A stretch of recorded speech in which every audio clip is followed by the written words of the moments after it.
to as the Sunshine Law, the Vineland Board of Education has caused notice and posting of this meeting to be sent to the following, announcing time and place thereof, agenda, etc., the Daily Journal, SNJ Today, the Press of Atlantic City, Nuestra Comunidad, Visto Bueno, the Clerk for the City of Vineland, and the Administrative Office Public Bulletin Board.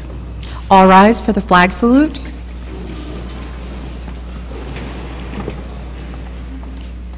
I pledge allegiance to the flag of the United States of America and to the republic for which it stands, one nation, under God, indivisible, with liberty and justice for all.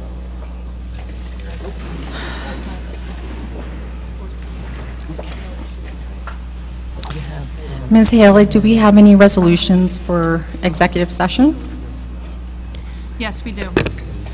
Now therefore be it resolved that the Board of Education of the City of Vineland School District will convene into executive session on Wednesday, August 8th, 2018 for the following reasons as outlined in NJSA 10:4-12. Discussion is Oak and Main property and any matters falling within the attorney-client privilege to the extent that confidentiality is required in order for the attorney to exercise his ethical duties as a lawyer. And Ms. Haley, would you note the presence of Ms. Spinelli? Yes, I did. Thank you. And Mr. Medio. Okay. I'll need a motion for Okay. May I have a motion for executive session? So moved. Second. Roll call. Mr. Fiocchi? Yes. Mr. Jennings? Yes. Mr. Medio? Yes. Mr. Sabrana? Yes. Ms. Spinelli? Yes. Mr. Ulrich? Yes. Ms. Acosta? Yes.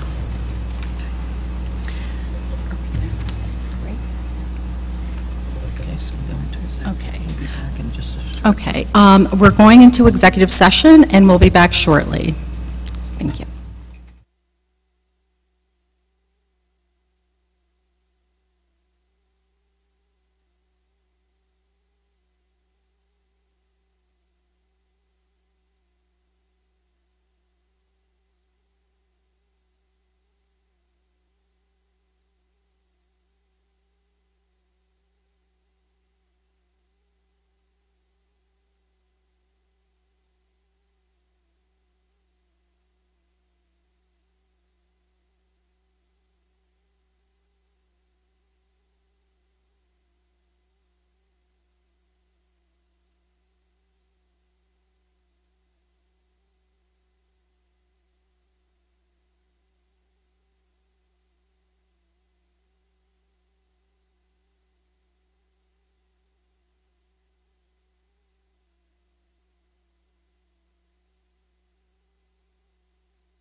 Welcome back. Thank you for your patience.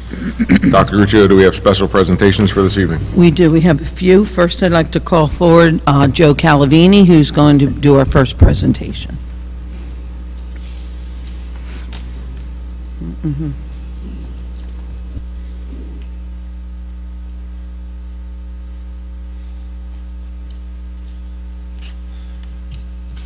Dr. Gruccio, honored board members, fellow administrators, ladies and gentlemen of the audience, tonight it is my duty, my honor, and my pleasure to celebrate the distinguished 55-year career of Dean Charleston, school bus driver for the Vineland Board of Education. Yes, ladies and gentlemen, I said 55 years. His career started back in September of 1963. Although Dean likes to remind me he subbed for 2 years before that. But I explained to him, well, that was just subbing, so those 2 years didn't really count. They were just practice years. When Dean started, the city of Vineland had a population of 37,000. Today, we're 56,000 plus.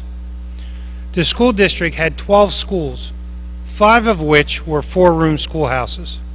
Today, of course, we have 16 schools, and the smallest one has 20 classrooms. So there's been a lot of change he's seen and been part of in this district. For the next highlights, I had to break out my calculator because times them by 55, it's kind of hard to do in your mind.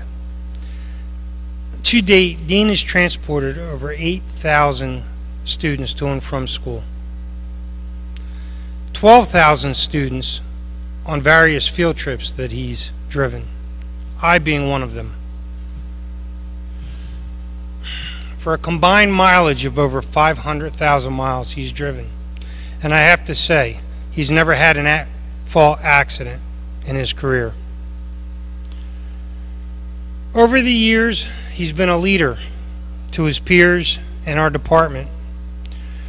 He was on the first committee to ever create a school bus manual for the department. He served on driver negotiating teams over the years. He was the president of the Vineland School Bus Association. He started and coordinated the Transportation Department's Sunshine Committee, where he himself would go out many times to help other employees get through tragedy or illnesses that they had within their families.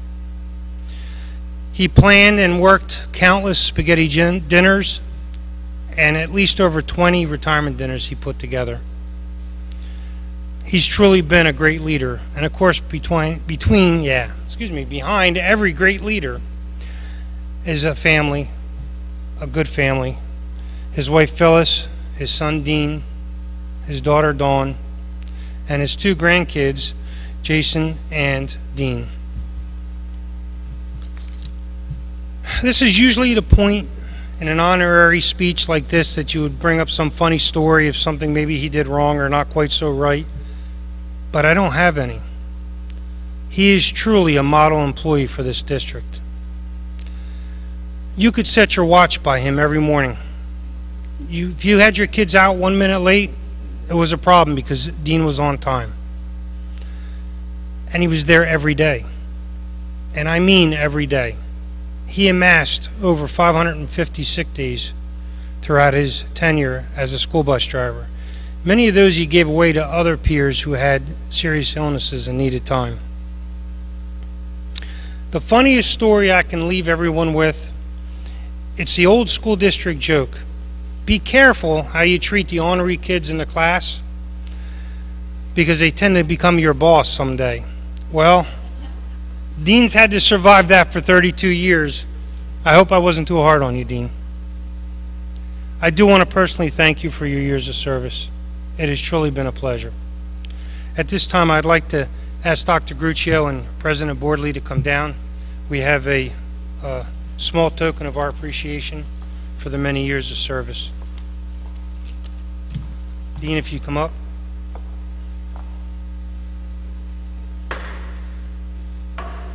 We can go out in the center here.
Dean, congratulations, and thank you for all that you've done for the children of Vineland.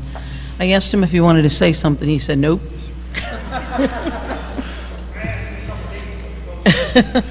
Mr. Charleston, thank you very much for your service and dedication to this district. It's very much appreciated.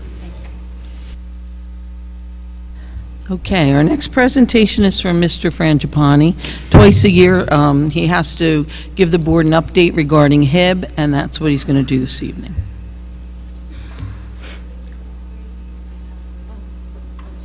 What'd she say? Oh, that. Oh. Watch your head. Sure.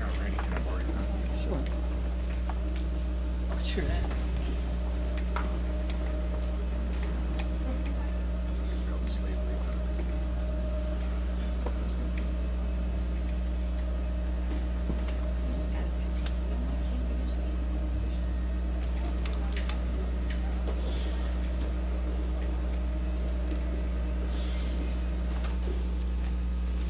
Thank you, Dr. Guccio.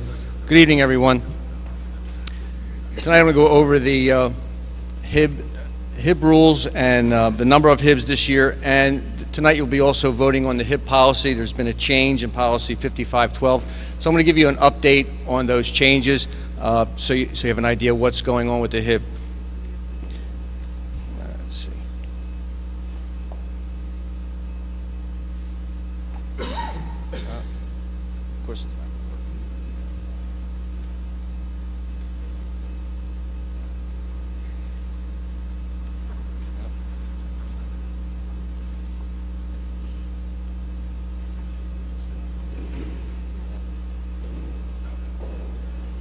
Got it? Okay. So we have to do this twice a year. I'm going to give you the report from February to July, and I'll give you the accounting for the whole year. Oh, there we go. Okay, just to go over the HIB definition. I've done this many times by now, but I just want to make sure everyone understands exactly what a HIB is. It comes in many forms. It could be a gesture, it could be something written, something said, it could be physical, it could be electronic. Of course, with social media, that happens often. And it could happen just about any place. It could happen on a school property, in a school. It could happen at a school function, out of school, at night, and that's when we see social media things happen. But it has to have two major pieces to be a HIB. It has to be motivated by a characteristic. That characteristic could be actual or perceived. And the list of characteristics is really unending. I have some up there, such as race, religion, national origin, gender, sexual orientation, physical or mental disability, any real distinguishing characteristic or any characteristic that may be perceived. I'll go over some others towards the end, but those are the two most important pieces, what it's motivating it, and they're going after a characteristic. It also, let's see if we can get this to, here we go. It also has to have a physical or emotional effect on the student. Even it could be against their property. If the student feels they're in harm's way, or they've been harmed, or against their property, that also has to be part of the HIB. Also, it has to disrupt their educational process or disrupt the school. It also could be a group of students with a particular characteristic, could be a victim of a HIB. So there's a lot of different ways a HIB could be interpreted, but like I said, there has to be a characteristic and there has to be motivation, along with disrupting the school and that child felt like they were in some kind of fear, or they've been struck or something along those lines. Again, just some more characteristics, and again, this list can go on, and you can see the list, whether it's child in special ed, hair color, non-traditional families, a small or physically weak child, poor athletic ability, and things like a student who may be a vegetarian. These are things that are distinguishing characteristics, and it also could be a perceived characteristic. A child may not have that, but if it's perceived, then that also could be something they could attack. So that's what takes a lot of time sometimes to figure out these HIBs. Let me give you the numbers. Okay, so From February to June, we had 69 reported, actually 31 that were substantiated.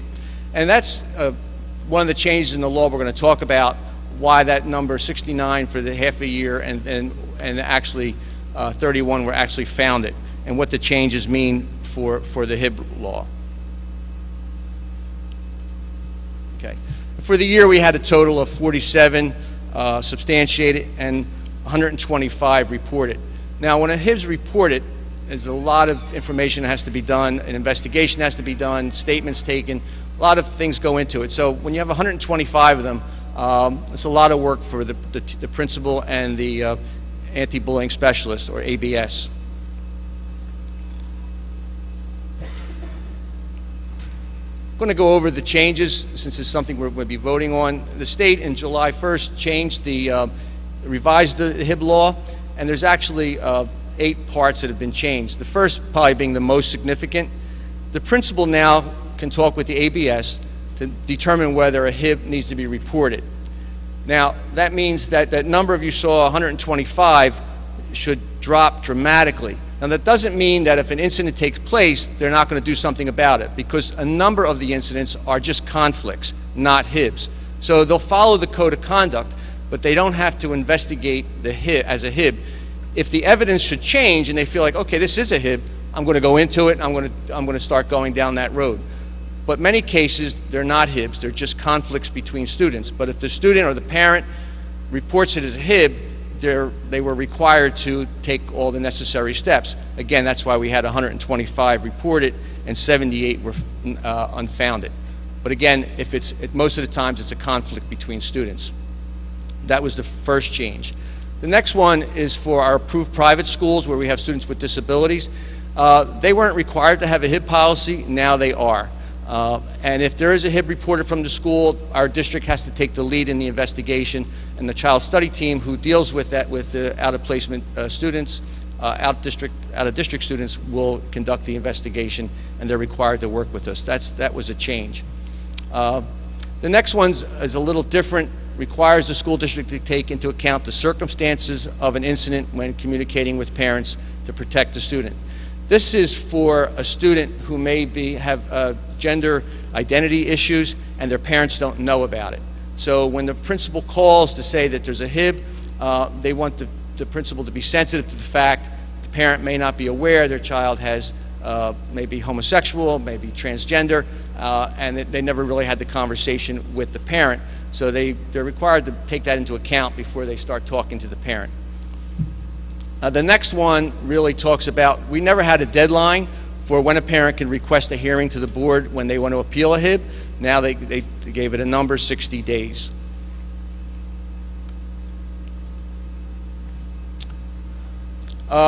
These are some of the things that have changed. However, we've been doing these things all along. Every school has a school safety team. Now they changed the name to a climate and safety team. There's parents that sometimes sits on that committee, and the schools basically cannot share confidential information about students. We've never done that anyway, but I guess they had to put it into the law. Also, the next one, this was something that was always that we've always asked for. The imbalance of power was never written into the law. Imbalance of power is, of course, when an older student may be harassing a younger student, or an adult is harassing a student. So that imbalance of power was never written into it, so now they added that language. And this is another rule that we've always followed. If a staff member is accused of a HIB, the investigation can't be done by someone in the same bargaining unit. So if it was a teacher, the principal would have to do the investigation. If it's an administrator, I would have to do the investigation. Something we've always done in the past. And the last change is that, again, our schools that have students with disabilities from our district, if that student has a HIB, they want us to consider what kind of consequences that student would be given based on their disabilities. I guess the example would be a student with Tourette's syndrome who said something inappropriate, caused a HIB. That should be taken into consideration when they're figuring out the consequences for that student. So the changes that are in the HIB law Normally at this time I try to give examples of HIBs that went to the commissioner, but I thought it would be best to go over the policy 5512. These are the changes, since I know it's a lengthy policy, but these are the only changes that are really in that policy. Okay, that's all I have. Any questions? Thank you.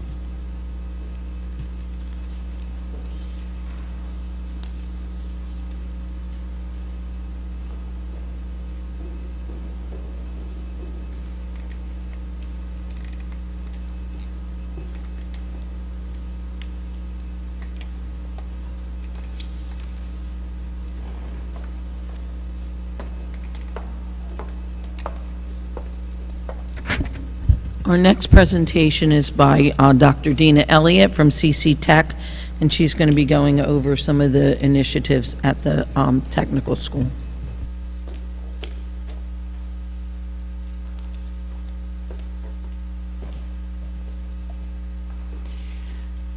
Good evening, President Boardley, Dr. Gruccio, and members of the board. Thank you for having me here this evening on behalf of CC Tech and our board. Happy summer, and we're about to embark on a great 2018-2019 school year.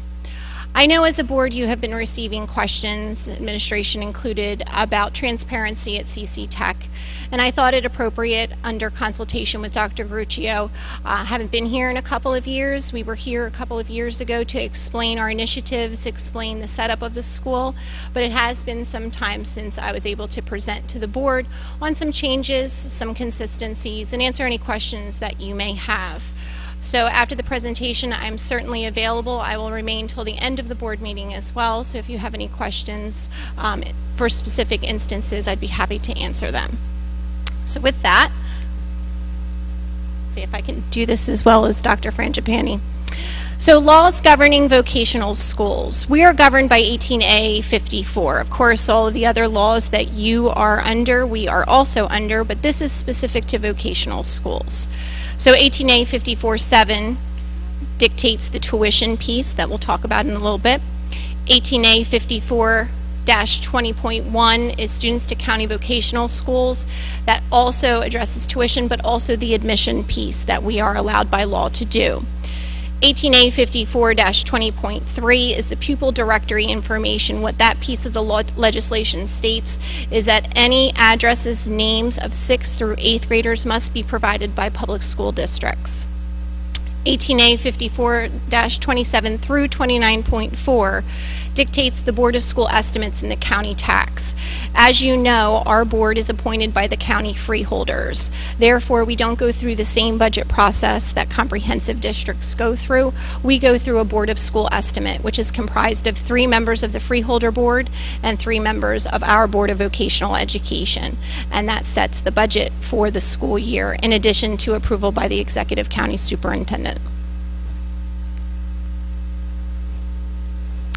So how do we look when it comes to revenue funding? And I put a couple of examples on here. The first in green, K-8 or K-12 schools, you receive your funding through a variety of options. Local taxes, state aid with transportation aid. If you're a school of choice for a different designation, you may have choice aid that comes to you. And of course the federal grants, ESSA, Perkins, to name a few. If you're a regional school district, so closest to here is Delsea Regional and Cumberland Regional, you derive your revenue through local taxes, state aid again with transportation aid, again possible choice aid like Cumberland Regional is a choice school, and the same federal grants, ESSA and Perkins.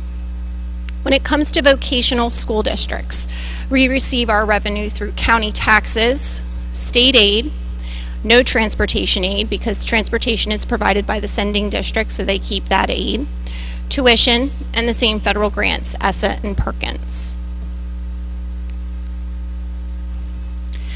So a little bit about how our applicants look.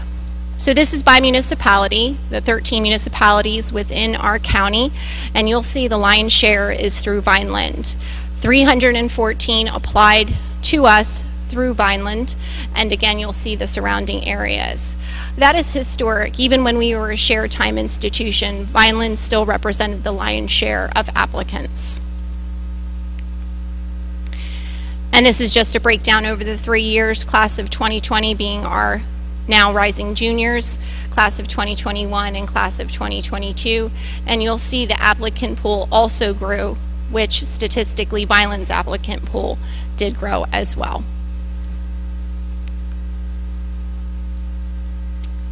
So students accepted by municipality. Again, statistics will show that if there are more applicants, there are also then more accepted from each of the municipalities. And again, you'll see the comparison between 2020, 2021, and 2022. Accepted students by high school. So these are our big four. And again, Vineland statistically, the 3 different color blocks represent the 3 different years. Course programming. So this is what we offer. We offer 10 different programs and programs of study. Programs of study are for the students who know that they are going on to a 2- or 4-year institution upon high school graduation. And again, you can read their health science and medicine, studio production and broadcasting, engineering, information technology or IT, and law enforcement. Our full-time programs are what you would probably coin our traditional CTE programs. These are for students who know they would like to go into the workforce. However, a 2- or 4-year institution is not off the table for them either. And we offer automotive, construction trades and campuses, currently carpentry and electrical. We are putting in HVAC plumbing next year, cosmetology, culinary arts, and welding. And you'll see where our program enrollment looks. And this is all years inclusive, so all 3 years. Again, the lion's share is engineering technology and health science and medicine. That is driving our future decisions. I'm sure you are aware that we announced a health science and medicine wing that is going to be added, hopefully breaking ground in the fall. Health science and medicine is one of our #1 applicants, first choice. It is also the #1 program of accepted students. Again, that's no surprise. That was the same statistic when we were a share time institution. We just had the health science and medicine program broken up into different vignettes. But that is not a surprise, being it is one of our largest employers as well. And I think I skipped over the tuition part, so I will head back to that. A lot of the questions were derivative of the tuition and the transparency of the tuition.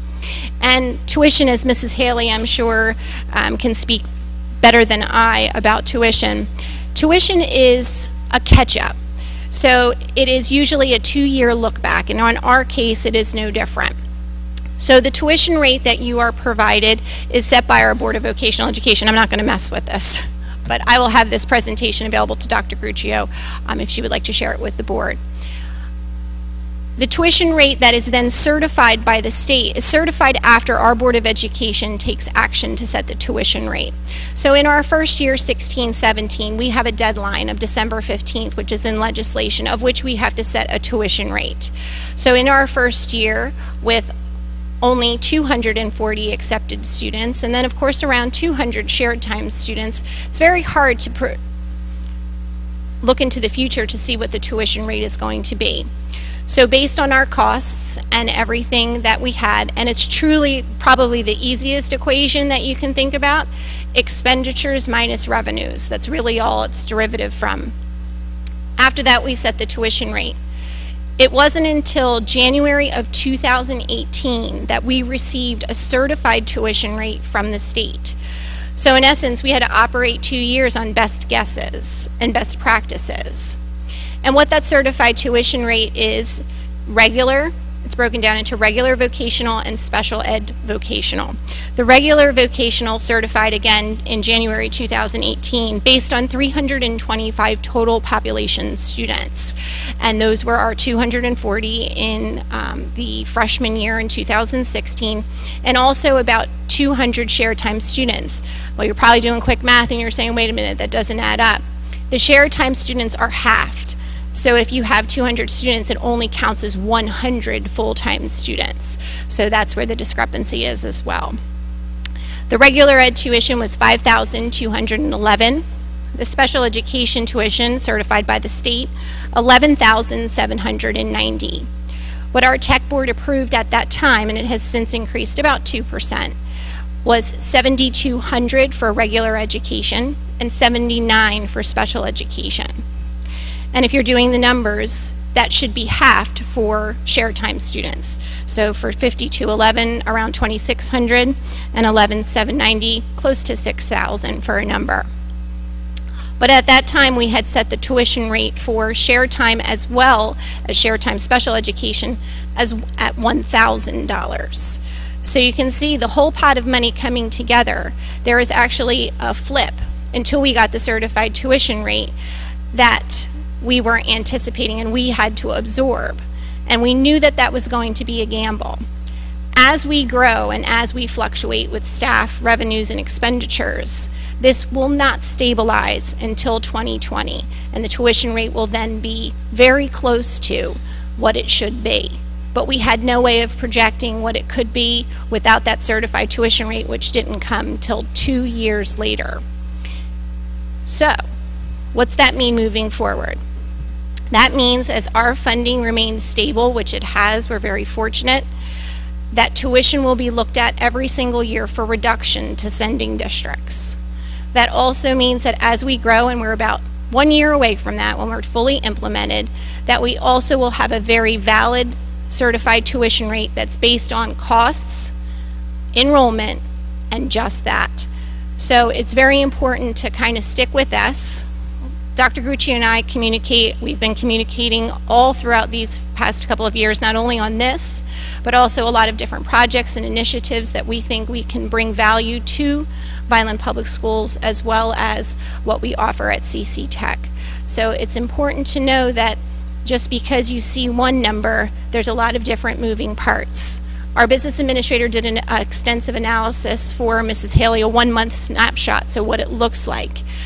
So that is actually a really clear representation, the monthly costs, and if we did go by the certified tuition rate of the state, there would be additional costs that Vineland Public Schools would owe us. But we are aware that this is going to be fluctuating. We can't come to you now and say you owe us this money and then go back and forth until it's stable. So it's very important to just stick with us. This is something the Executive County Business Administrator is very aware of, as well as the Executive County Superintendent. And we're really the only one in the state that's experiencing this because all of the other vocational schools have been implemented for some time. So it is just a waiting game. We are very aware, our board is very aware, and we do look forward to tuition reduction in the very near future. So if there are any questions, I'd be happy to answer them at this time. Dr. Gruccio, President Boardley.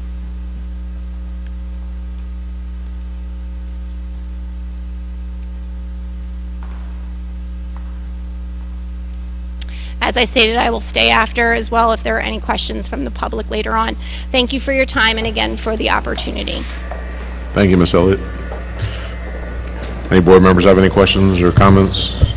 Thank you very much for taking the time to be here. Does anybody have any questions before Dr. Elliott leaves? Seeing none. Okay, thank you so much. Mr. President, my only question is this conversation began with a member of the public asking questions about how CTEC was funded in regard to our revenue. So I think that's the information that we're looking for here, past, present, and future. Helen, can you address that one, please? As Dr. Elliott has stated, each year as we're working on the budget, we get a notice from Jean Merkley that gives us the tuition rate, and that's what we budget. Also, as she said, the certified tuition rate does not come out for 2 years. So the first certified tuition rate came out in like January, February of 2018 that would be compared to the tuition that we were told for 2016. When we run the numbers on that and compare it, we actually would owe CC Tech money, and most of that is because of the shared time students. They bill us $1,000 per student, but the actual cost is over $2,500 per student. As time goes by, that will flip in the other direction because they give us an estimate, like she was saying, that's probably higher than the actual certified tuition will be, and as the number of shared time students go down and the full-time go up, it'll turn in the other direction. Also, the way the contract is worded, it's a standard contract for all sending districts, and they can choose they can choose to look at the difference and give it all back to, or like, if they owe us money or we owe them money, it could be 100%, it could be not at all, or it could be a percentage. They chose 50%. So really, they could hold us to 50% that we owe them for the first year. But they want to work with us over time, and it will all balance out, as she's saying. So once we're at the 4 years of full-time students, then hopefully they'll have more certified tuition behind them, and it'll be a more realistic rate, and then we'll go forward where every year it'll be trued up for the actual difference, which will probably be in our favor, I would hope. So what would be the timeline, and is there any way to quantify what this will be? When I ran the numbers for 2016, it comes to about $96,000 that we would owe them, and if you go by their contract, it would be 50% of that, so we would owe them 50% of $96,000. I did not run any numbers for 17 or 18 because we don't have certified rates for them yet. I could just use the same certified rates and just try it out, but I don't think those rates are accurate because the number of students changes. And as she said, their tuition rate is based on their revenue, well, their expenses minus revenue, and then the difference they collect from the districts based on the enrollment count. So they really don't have a true picture right now because they probably have more expenses than they do students. They have more overhead right now, and as they get more students, then that number will come down. They just don't have a clear picture of how it's going to be yet, Okay, because so it's there's no facing. way to say when and how much? Well, I mean, like she said, in 2020, that'll be when they have 4 full years, full-time years, classes. So that'll be a true picture in 2020, which they'll do an estimate probably based on how their certified rates have come in. But even 2020 doesn't get trued up until 2 years later.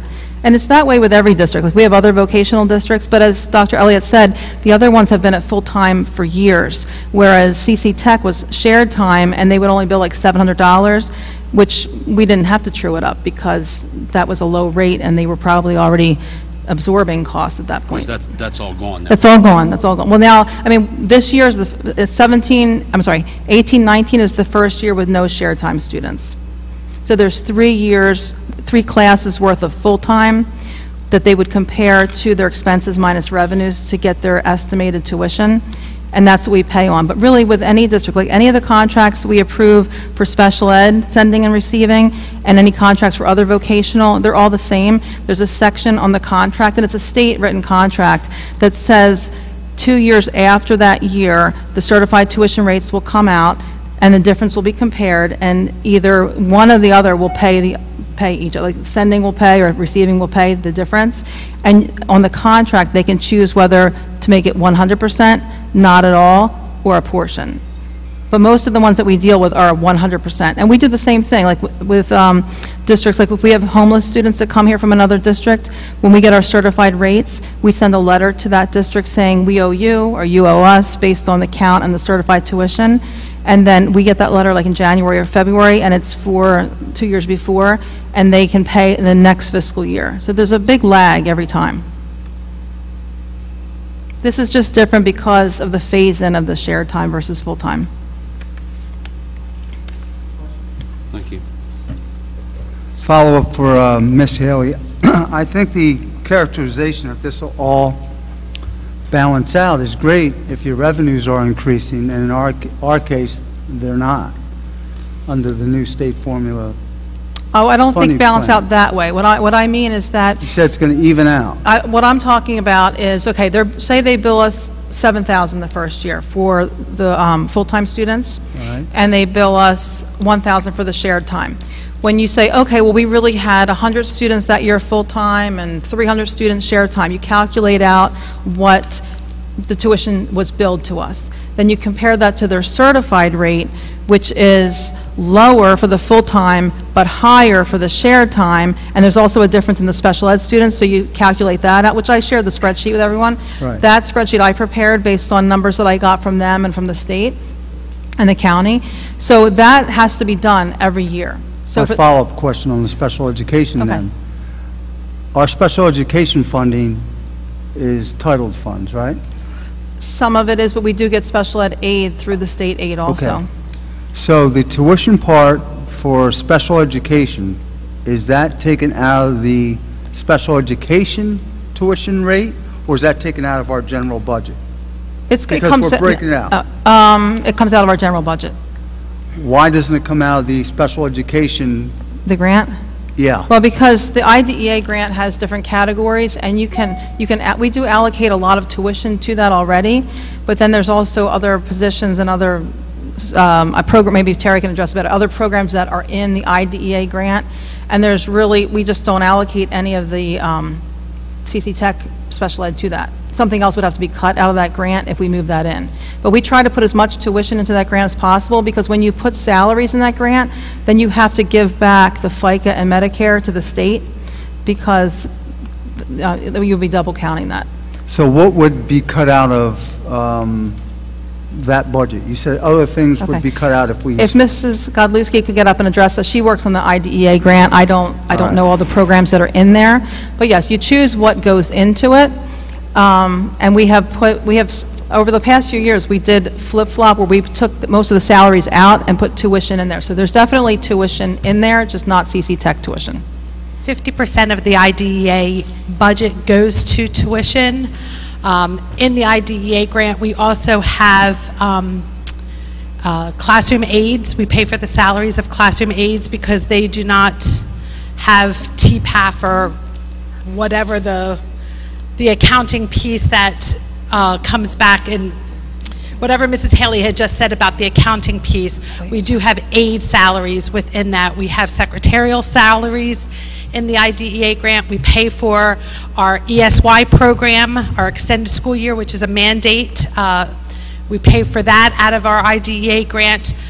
We pay for other services, student support services, independent evaluations, students that need diagnoses through independent evaluations from a psychiatrist, from a neurologist. We pay for that out of the IDEA grant.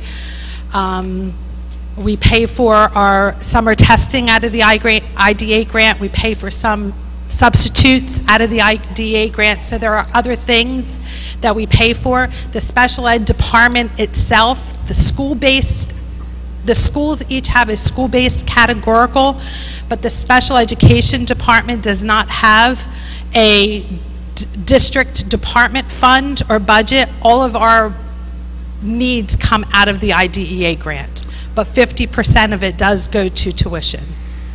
Can I just add one thing? Sure. When I was saying that we took most of the salaries out, what Terry was referring to is if you're part of TPAF, then those are the salaries we don't want to put in there, because we would have to reimburse the state for the FICA and Medicare. So we leave the salaries in there that are PERS employees, not TPAF employees. Okay, my next question is, have we looked at what would be more cost-effective? Pumping in more money to cover the CC Tech special ed students, which would equal out that part of it, and looking at services that we currently do in-house, that we have full-time employees paying a full benefit and pension package, to possibly some type of consulting firm or someone else coming in and doing them services for us. Have we done or considered, or is it even possible to do a cost analysis on what would be more efficient? Because we have to be thinking about everything that we do from this day forward. We're bleeding money beyond bleeding money, and it's going to get worse. So, you know, 5,500 or 57, whatever the number was, versus 7,000, I get that, and then I get that the offset is a special education student. So there are other factors, plus the transportation cost, the fact that we transport sports students back and forth. You know, it was brought up at last meeting. What was the current decision on that? It got litigated or attempted to get litigated in our county recently. So there's a whole bunch of different variables, and I'm just not going to accept the fact that that's the way it's always been, or that things are going to balance out as being really a fair answer, because for us things aren't balancing out. Can I add a few more things? Sure. Based on what you're saying? As Dr. Elliott pointed out, we do get transportation aid. Now, our transportation aid does not cover everything. None of our aid covers everything. Right. But we do get transportation aid, and so does the regional, and that's supposed to cover transportation that we send to their school. So for the regular day, they wouldn't pay us anything. But I know that Mr. Calavini has billed them for activity bus runs, and that was about $13,000. The activity, does that cover sports too, or just other activities?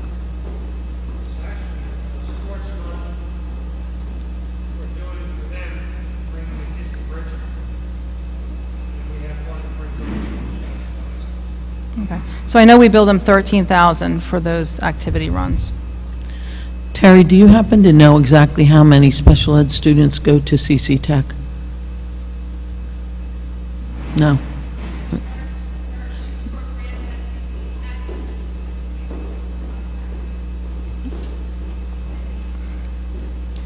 Mr. President, I have another question too to follow this. There are two programs at CC Tech. One is the Strive program, which in the case of CC Tech, Strive is run like an approved private school for the disabled.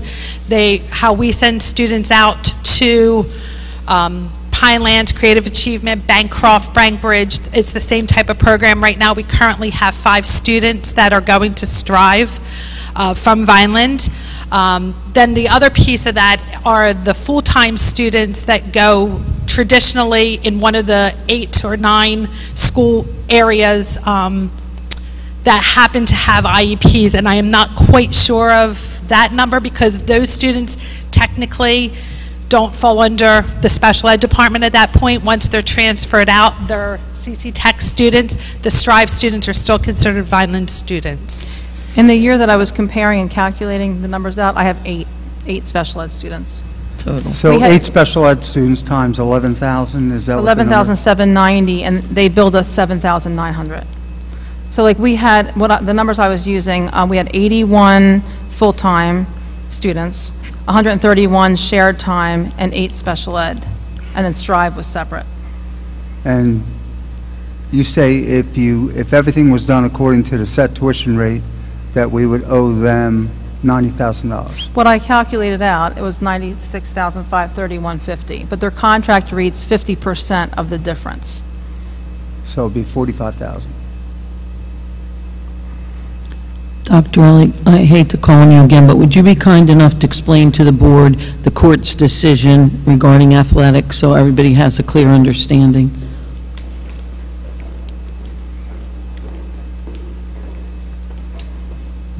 I apologize for not going over that before. As you are aware, Vineland Public Schools and Bridgeton Public Schools allowed our students from the beginning in 2016 to participate in your sports activities. As Mr. Calavini stated and Dr. Gruccio and Mrs. Haley, we provide the transportation through Vineland's busing system to Vineland High School as well as Bridgeton High School, and that's a cost that we pay for. You are just kind enough to act as our cooperative for that. At that time, we assumed that all of the county all of the county sending districts would allow our students to participate. As you know, we don't have an athletics program, and everyone says, well, you have beautiful fields and you have opportunities, and that's correct. But in 16-17, when you only have 240 students, not all of them are athletes. And if they are athletes, let's say 50 of them are, all of them aren't interested in the same sport. So it's very hard to start a sports program when you only have 2 tennis players. It's very difficult to start a sports program when you only have 1 baseball player. So we have elected not to have sports at this time. That doesn't mean in the future we're not going to have some sports. It also doesn't mean in the future we may never have sports. There are a number of county vocational schools that do not offer sports programs. One in particular that is of note is Monmouth County Vocational School. They have 5 different sites. So they have sites throughout the county. The farthest 2 are 45 miles apart. They have 26 sending districts that send to them. So in comparison, we only have 4 sending districts that send to us. They have 26 to 5 different locations. Monmouth County does not offer a sports program. All of those sending districts allow for their students from Monmouth Tech to go back to those 26 sending districts. So I know Mr. Calavini is trying to do the best transportation in his head right now. Imagine those nightmares of each of the sites could have 26 different buses coming in and out for sports programs. But I digress for a moment. Millville and Cumberland Regional stated at different stages throughout our recruitment that they would not allow our students to go back and participate in their extracurricular activities. NJISSA clearly states that it has to be a principal's agreement. So Mr. McGraw, our principal, worked with Dr. McCann at the time and the principal over at Bridgeton High School to come up with an agreement of how this would look, and was supported by both boards of education in Vineland and Bridgeton. Millville and Cumberland Regional Superintendent, Millville in the fall, Cumberland Regional in the spring, decided at superintendent's level that they would not allow our students to participate. That summer, in the summer of 2016, we filed suit. In addition to a family from Cumberland Regional also filed suit for discrimination against our students for the illegal barring of students to participate, which was a law governed by NJISSA for the principals to agree. The superintendent superseded that. And I've often said there's no principal in their right mind that's going to go against a superintendent if they intend to keep their job. So they took away the opportunity of the principals to agree to work this out for the benefit of the students.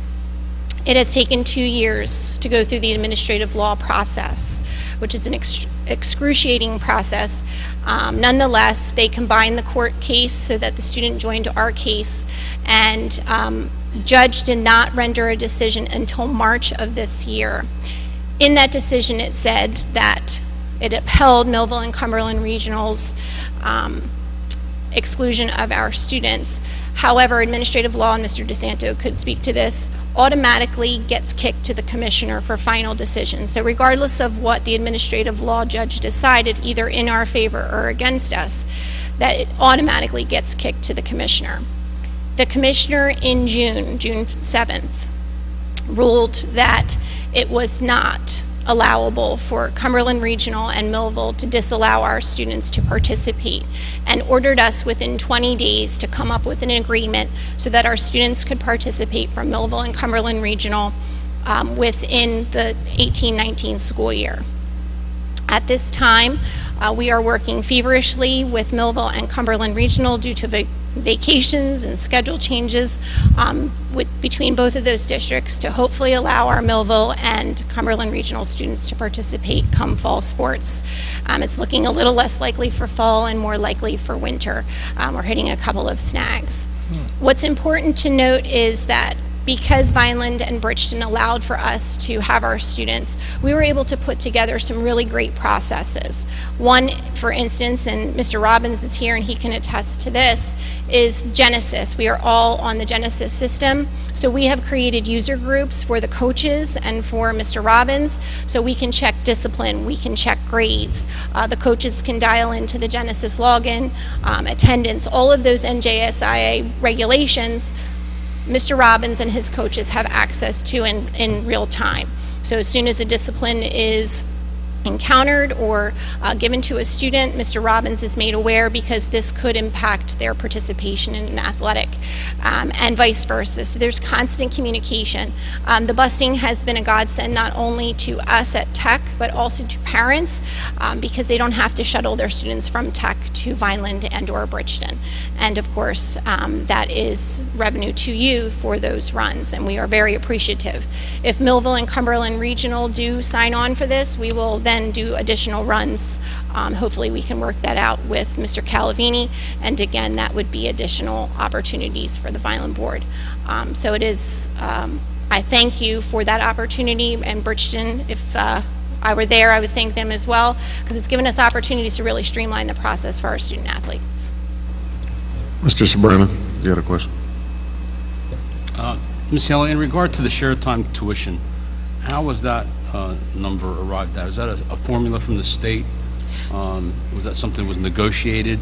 And I mean, I recognize it's over now, but and was that approved by the state? How does that work? Right, what happens is the state issues a certified tuition letter and they give it to the vocational school, and then they have a copy, and we requested a copy of it and the county office gave it to us, and the two rates that were on there were the $5,211 for regular students and $11,790 for special ed, and the way they calculate shared time is they just divide the regular by 2. So shared time is 50% of the regular tuition. So that's where that came from. So the shared time is $2,605.50, and they billed us $1,000 per student. And because we had 131 shared time, that's what skews the numbers for that year. Mr. Medio? How many students are you going to have when you have a senior class next year? Total population in the 1920 school year, we should have close to 1,100 students, total pop. All right, that's like a Group 2 school, I think. So I guess I'm unfamiliar with the rankings, but it's something like that. Why wouldn't you have sports? there's a variety of different reasons why we may not offer sports. Again, speaking with our colleagues across the state, some offer full-blown sports programs, some offer pieces of sports programs. ACIT, for instance, they have a baseball team, soccer, what they have facilities for, and that might be something that we explore. That also is something, as you are well aware, that requires a number of years to go through processes. We have to go through the clearinghouse. That just doesn't happen overnight. We have to have designations. We also have to budget for that. So again, that's not going to happen until we have that full class implemented and the full complement of students. And also, too, what the trends are showing us as to what the interests are of our students. So from Vineland, we have top softball players. We have a number of football players that come from Tech to Vineland to participate in sports. I always joke I will never start a football program, so you're all safe on that one. Far be it from us to interrupt a rivalry as large as Vineland-Millville. But we may consider some sports for what we have facilities for. Well, not to start an argument, but to try and make some common sense out of this. Up to this point, their students are coming here because they don't have anywhere to turn to. When you only have a 9th grade class, they can't have a sports program of any sort. When you only have a 10th grade class, it's the same thing. But that circumstance is going to change. And when you have a junior class, you can start most sports at a club level or a JV level. And then when you have your senior class, you have varsity sports. So I'm not saying I'm going to be here, but whoever is here has to look at changing this policy. If we're going to have these kids come here, they're going to have to pay the same kind of percentage that it's costing us for our kids to participate. If it costs us $100 per baseball player, then the tech school is going to have to pay that money in some sort of a reverse tuition or whatever you want to call it. I mean, being nice is one thing, but giving something away for free when you don't have to is another story.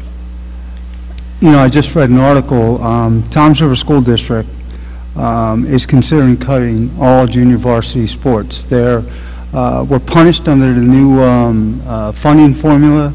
They're going to lose like $30 million over the next, several 6 years, whatever, however it's going to last.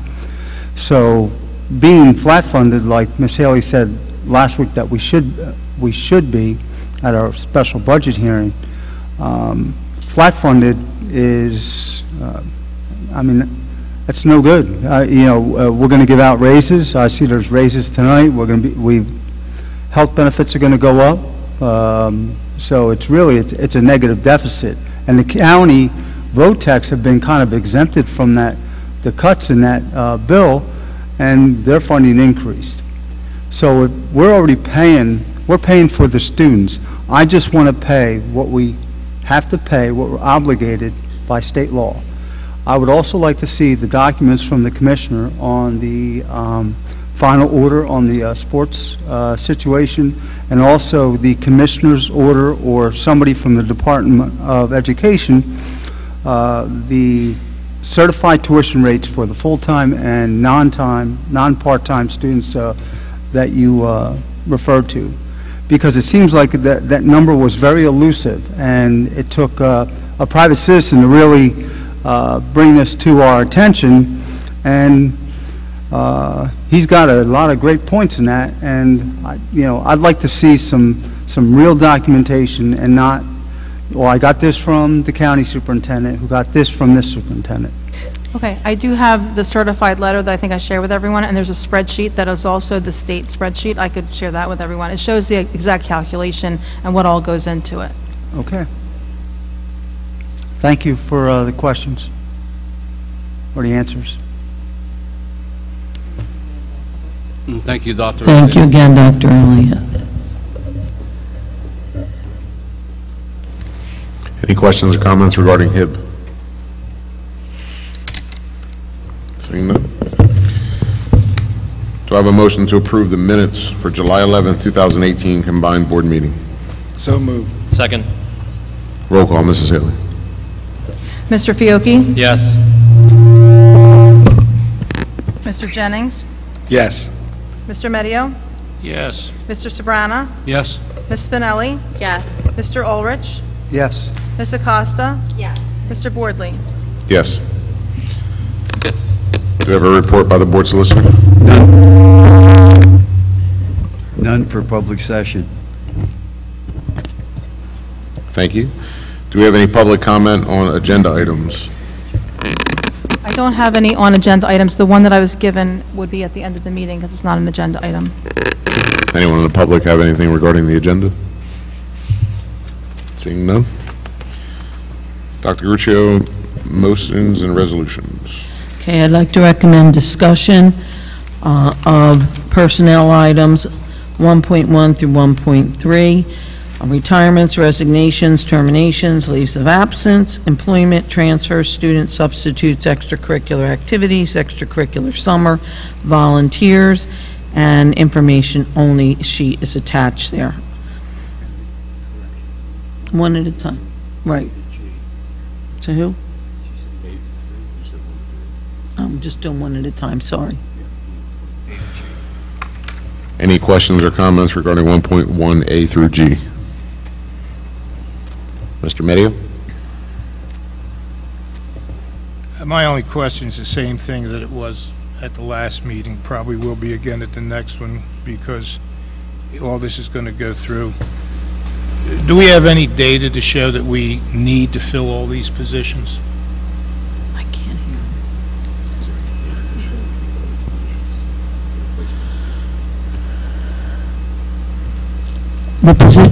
The positions that you see on the agenda are replacements for positions of people who have left, so they are to fill current positions, so yes, we do need them. Well, I think that's my question. If we have 700 people in a position with the cuts that are coming and everything that we have, can we get by with 695? Depends on what the positions are. The administrative positions are needed, nurses are needed, and guidance. Other than that, we really have full-time substitutes, and that's pretty much it. We're not hiring anything that we don't need.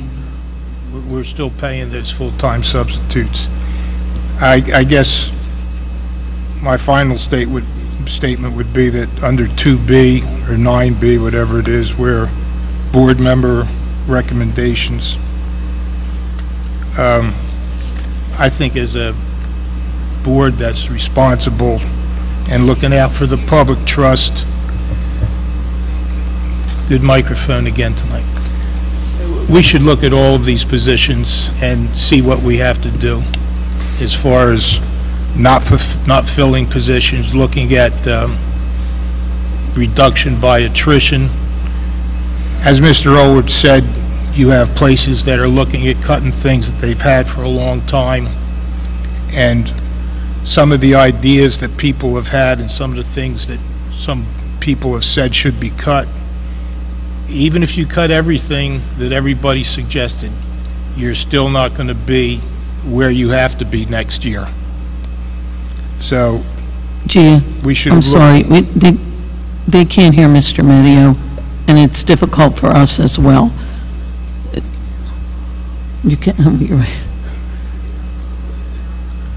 Who can hear me out there? This needs to be replaced right away. What? It's August. It's August, Mr. Ulrich. It's August. We were assured this would be fine in January or February.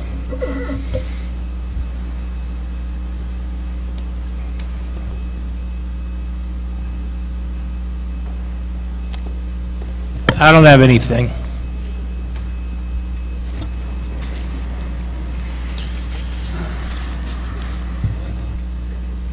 Mr. Medio, to follow up on what I did here, I can assure you that before we put any position forward, we have discussed it thoroughly and only put people forward that we felt were necessary. Dr. Rossi is not here this evening, but he has worked very hard to make sure that we only fill necessary positions, and wherever possible, we utilize this full-time sub, which saves us at least the benefit package, which is quite a bit of money. So we're very aware when we put something on the agenda, and we haven't put anything on there unless we felt it was absolutely necessary.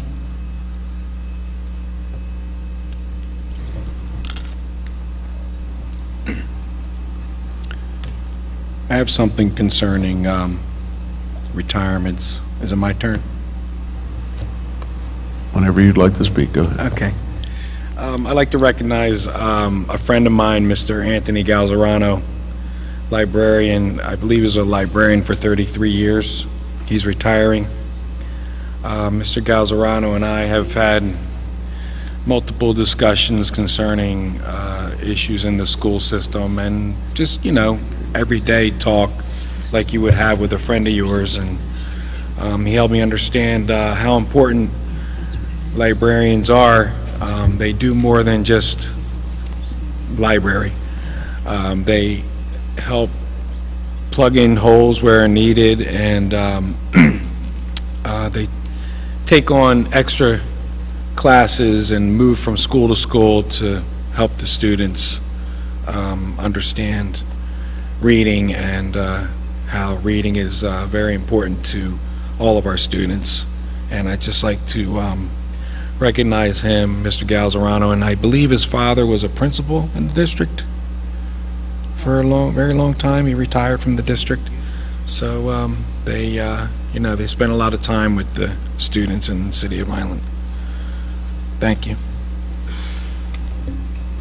I'd like to recommend discussion on a memorandum to be issued to the non-union support staff employees who are known as the board-approved exempt personnel, retroactive to July 1st of 2018 through June 30th of 2021. This memorandum is not a contract and serves to outline basic conditions of employment with specific references to the terms and conditions of employment contained in the VEA contract for clerical personnel. Any questions or comments? Mr. Ulrich? I see that the raises outlined in that are 2.5%. Municipalities are capped at a 2% cap rate. We're capped to a certain extent.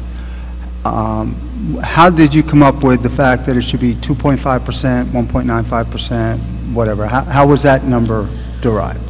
This was discussed with Dr. Rossi and the Finance Committee. This is a group of people that kind of don't fall anywhere, like Rossini and Debbie, are secretaries in central administration, and they usually follow what the VEA gets, but they were willing to put this on at a lower rate than we will probably be settling for, and they met as a group, and we agreed that we would put it on now rather than wait till VEA was finalized.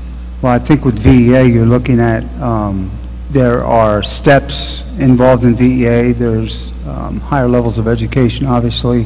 So I don't know that it's fair comparing it to a VEA contract, so to speak. I would compare it more to what are we giving the UAW, what are we giving the other workers in our bargain unit. And I'm not asking for negotiations, but obviously. the VEA contains secretaries except for these secretaries, and these secretaries work at a higher position than the ones in the VEA, so whatever the VEA gets, the other secretaries in the district will get.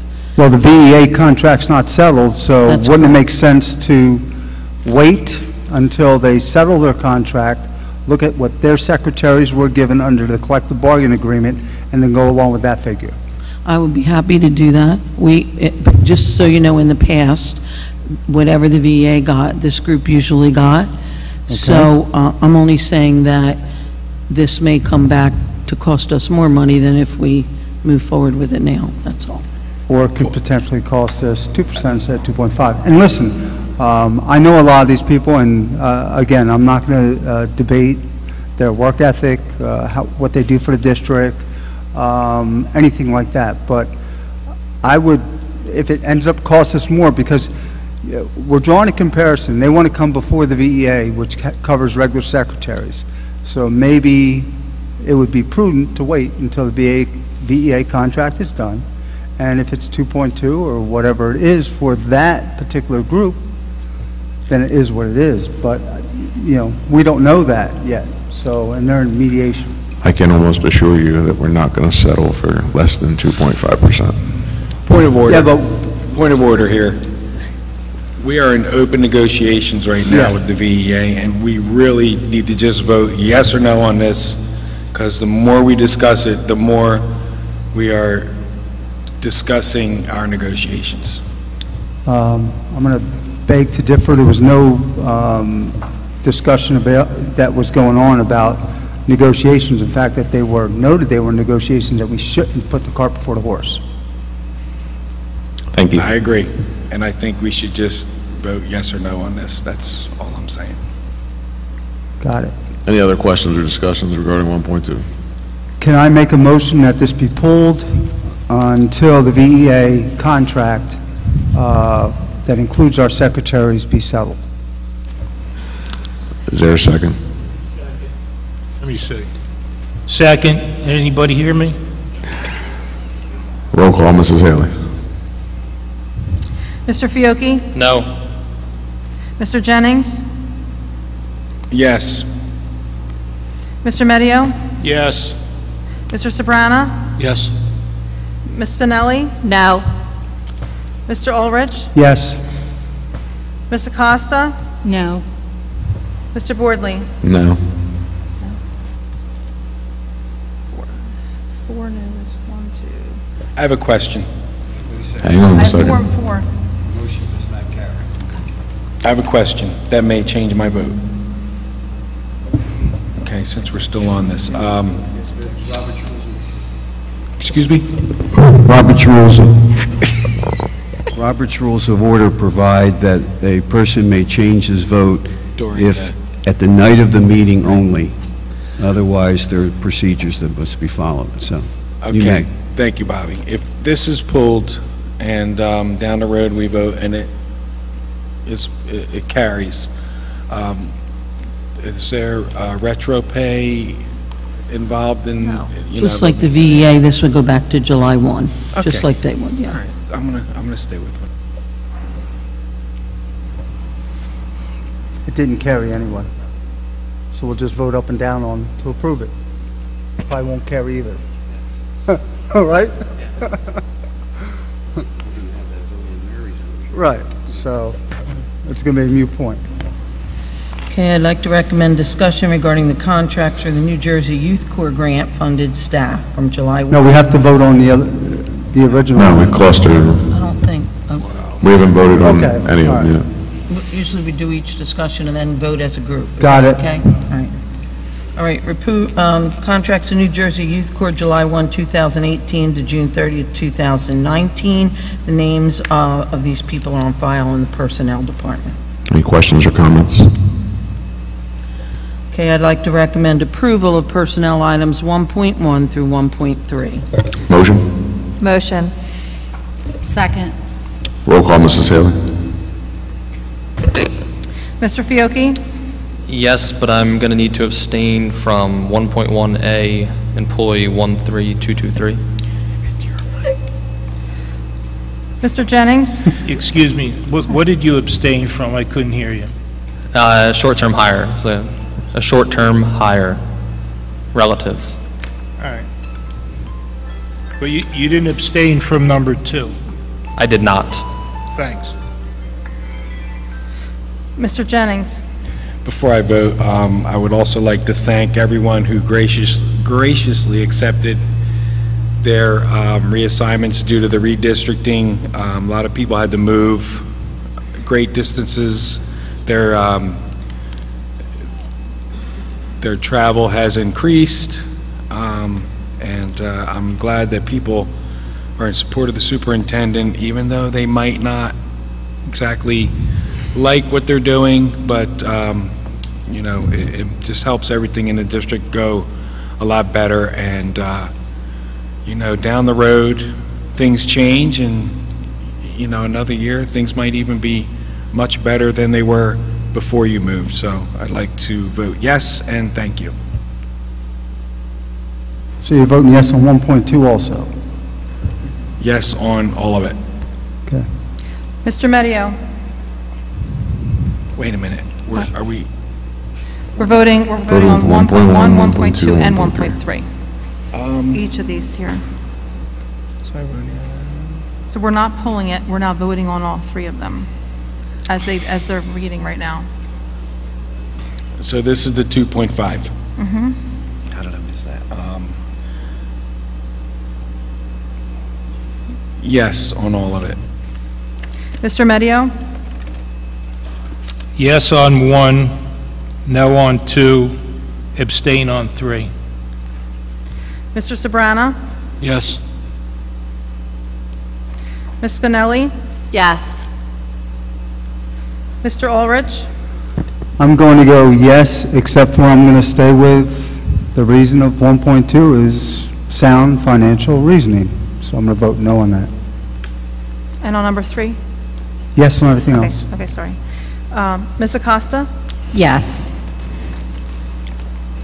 Mr. Boardley? Yes. Motion carries. There's 2 noes on number 2. Thank you. I'd like to recommend discussion regarding field trips and VHS softball training. Any questions or comments? I'd like to recommend discussion authorizing the board secretary to enter into a partnership with Big Brothers Big Sisters of Cumberland and Salem counties. Questions, comments? Seeing none? I'd like to recommend discussion regarding the second reading of the following bylaws, policies, and regulations for adoption. It's a mandated change, and it is policy 5512. It is the HIB policy. Any questions or comments? Seeing none? I'd like to recommend approval of 2.1 through 2.3. Motion. So moved. Second. Roll call, Mrs. Haley. Mr. Fiocchi? Yes. Mr. Jennings? Yes. Mr. Medio? Yes. Mr. Sobrana? Yes. Ms. Spinelli? Yes. Mr. Ulrich? Yes. Ms. Acosta? Yes. Mr. Boardley? Yes. I'd like to recommend discussion regarding the donation of 2 Veterans Memorial School trailers to the City of Vineland, which will be used for youth sports in accordance with Board Policy 7300, disposition of property. Questions or comments? Seeing none? I'd like to recommend approval of 3.1. Motion? Second. So moved. Gotta make a motion first. Are you making the motion? Me? Yes. Oh, yes, sorry. Motion. Second. Mr. Fiocchi? Yes. Mr. Jennings? Yes. Mr. Medio? Yes. Mr. Sobrana? Yes. Ms. Spinelli? Yes. Mr. Ulrich? Yes. Ms. Acosta? Yes. Mr. Boardley? Abstain. I would like to recommend discussion of budgetary transfers in the general school-based and ECPA budgets for June of 2018. Questions or comments? Seeing none? I'd like to recommend discussion of the board secretary and treasurer reports for June 2018. Any questions or comments? Seeing none? I would like to recommend discussion regarding the submission of the Perkins Center and Technical Education Improvement Act application to the State of New Jersey Department of Ed for July 1, 2018 to June 30th, 2019. This is in the amount of $103,757. Any questions or comments? I would like to recommend discussion regarding accepting the funding of the Carl Perkins Grant, the State of New Jersey Department of Ed, July 1, 2018 to June 30th, 2019, in the amount of $103,757. Questions or comments? Seeing none? I would like to recommend discussion regarding the contract for in-school nursing services with Beata Home Healthcare Incorporated in the amount of $49 per hour for an RN, $39 per hour for an LPN. This would be from June 1, 2018 through June 30th, 2019. Questions or comments? I would like to recommend discussion regarding the contract for in-school one-on-one nursing services with Beata Home Healthcare in the amount of $49 per hour for an RN, $39 per hour for an LPN. Any questions or comments? I'd like to recommend discussion regarding the Year 3 renewal for the following contract at the current contract price. Mental health services from Robin's Nest, July 1, 2018 to June 30th, 2019. Questions or comments? Seeing none. I would like to recommend discussion regarding the following non-public aid for the 2018-19 school year: textbook aid, technology aid, security aid, and nursing aid for non-publics. Questions or comments? Seeing none. I would like to recommend discussion regarding the Year 4 addendum with Sodexo Management Incorporated for food service management, from September 1, 2018 through August 31st, 2019. Any questions or comments? None. I would like to recommend discussion regarding the resolution which awards contracts to the child care providers in accordance with the list on file with the board secretary for the 18-19 school year in accordance with the form contract approved by Department of Education. Any questions or comments? I would like to recommend discussion regarding the acknowledgement that no bids were received on Thursday, August 2nd for bid number 26, 1819 lease of 519 Northwest Avenue. Mr. Medio. What's at 519 Northwest Avenue? Loiter School. We put it out to bid twice. We didn't get any bids on either one of them, so now it could be open to negotiations.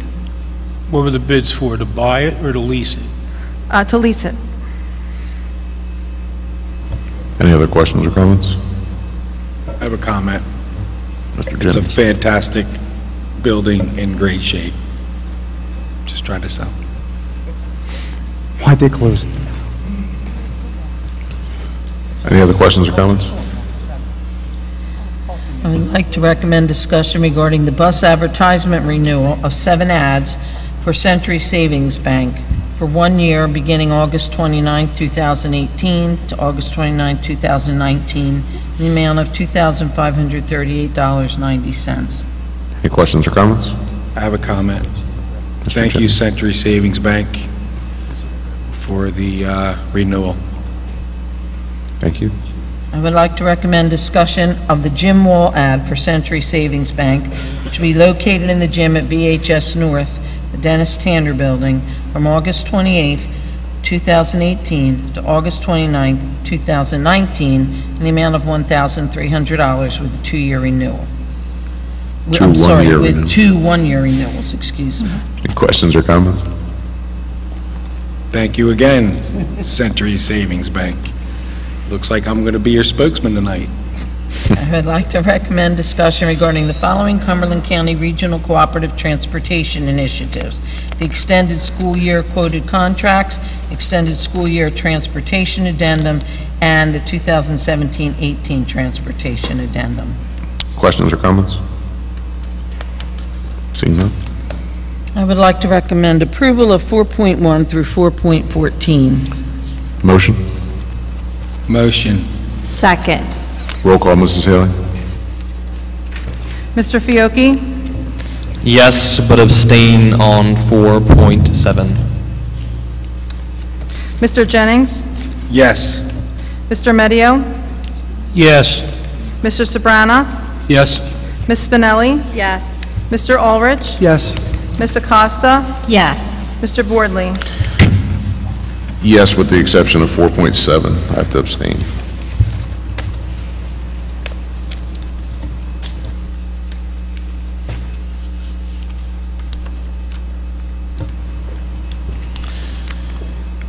Items proposed for review or discussion or adoption by Board Member Eugene Medio with the request to Central Office to compile a 2-year outlook on district budgeting. Mr. Medio, Would you like to reiterate what you said last meeting? Pardon me, I didn't hear what you said. Would you like to reiterate what you said last meeting regarding your proposal here? Well, can you hear me now? I'm a Verizon commercial. This is really something that should have been done a long time ago. We all know that we're getting our funding cut. We all know that we have a deficit built into the budget every year. And instead of continuously looking at it and wringing our hands and telling us how the Finance Committee is looking at this and looking at that, and talking about it from October till now, basically all year, this has been a topic of discussion. The central office has gotten their marching orders from the state. The funding formula is in place for the next 4 or 5 years. They might extend it, it doesn't really matter. The best you're possibly hoping for is flat funding. And we should know what the plans are and what we're looking at in the future as far as where we're looking to make cuts, cutbacks, and whatever adjustments need to be made. Any other questions or comments regarding this? Just a comment. I just have to agree that we need to forecast out. Totally on board with what Mr. Medio is asking for. You know, obviously it's going to take some time to compile that, so we have to be reasonable in that time request. But with the new year coming up, it'll be here before you know it. There'll be some new board members or old board members that are reelected, and these problems aren't going to go away.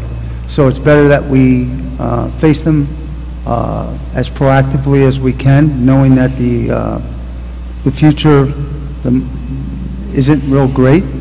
So we're going to have to make do with what we have. But you know, we're outlining these monies and stuff for contracts and stuff like that, and you know, we don't even take the time to sit back and wait till the VA settles. So I think we have to get out of that mindset. And that'll bring me up to a follow under new business, another board member request for our next meeting. You want to just give it to you now? Is that all right? Or you want to wait to new business? It's fine. I'd like to request a board vote for the next meeting on instructing the superintendent to do an RFP for Sedesco to take over all food services. And let them handle that, and let's get out of the food service business, which is costing us money, I think. But that's it. Any other comments or questions regarding Mr. Medio's? I'd just like to make a quick comment. I hope the board realizes that we know we're in a bad budget situation. This has been going on for years and will probably continue. We have that in the back of our mind with every decision we make, and things change from day to day with the state and year to year, and you never know what's going to happen.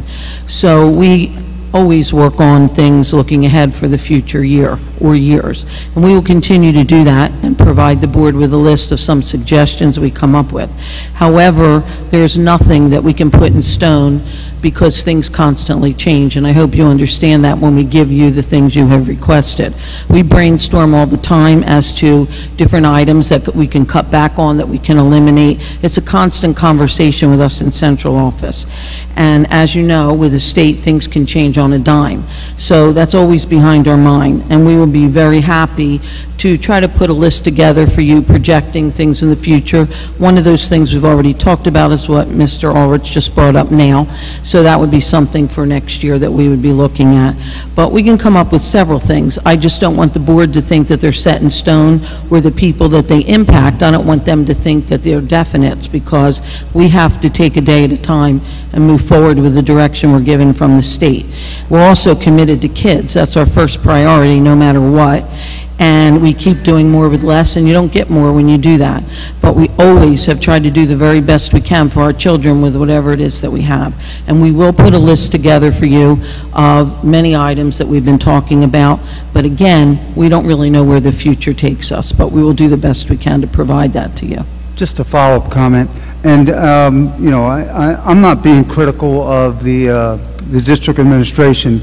It's just that, you know, whether or not we get some extra funding from the state or not, we have to be in the mindset that I wouldn't support anything that would affect the classroom environment.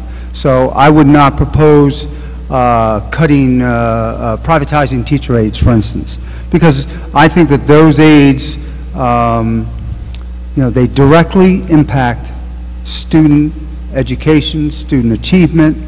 That's not what I'm talking about. I'm talking about some of our other services.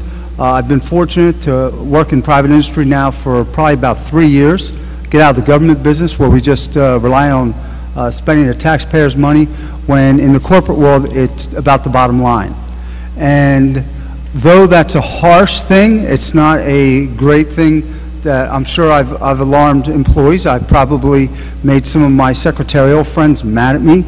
But in the end, if they're really my friends, they'll understand that friendship and business are two separate things. So what I'm suggesting is that time for talk is over, and that we have to take definitive actions to protect our classroom, teachers and students, and those aides that are directly supporting instruction, achievement, learning. And everything else should be on the board. Thank you. I agree with you. Any other questions or comments? I'd just like to make a comment. I'm in agreement with Mr. Ulrich. However, I know he made a comment with regard to looking out to maybe farming out some services with regard to special education. However, I'm a firm believer, just like the teachers directly impact the students, so do the providers, our speech therapist, physical therapy, occupational therapist. So that's not something that I would consider, because I believe that that would negatively impact our students. So just want to put it out there. Any other questions or comments? Seeing none. Oh, one more We're going to thing. vote on it? No. Dr. Gruccio, I just wanted to ask, I know that years back, the New Jersey government had capped school choice, like the number of students that can transfer in through school choice. We're still capped. There's been no changes, you know. Okay, I mean, that's something that we may want to try to lobby a little bit. I think that particularly now with our AMSA program, increasing the number of students that we can accept through school choice would be beneficial to us. And that's a little bit different of a situation, and we can talk about that later. That's one of the things we've been talking about. Great, thanks. Back to 2B. Is there a motion? So moved. Second. Roll call, Mrs. Haley. Mr. Fiocchi? Yes. Mr. Jennings? Yes. Mr. Medio? Yes. Mr. Sabrana? Yes. Ms. Spinelli? Yes. Mr. Ulrich? Yes. Ms. Acosta? Yes. Mr. Boardley? Yes. Review of the bills incurred during June 2018. Any questions or comments? Motion to accept. So moved. Second. Roll call, Mrs. Haley. Mr. Fiocchi? Yes. Mr. Jennings? Yes. Mr. Medio? Yes. Mr. Sabrana? Yes. Ms. Spinelli? Yes. Mr. Ulrich? Yes. Ms. Acosta? Yes. Mr. Boardley? Yes. At this time, we have an opportunity for the public to address the board. Reminder, you have a limit of 5 minutes per person.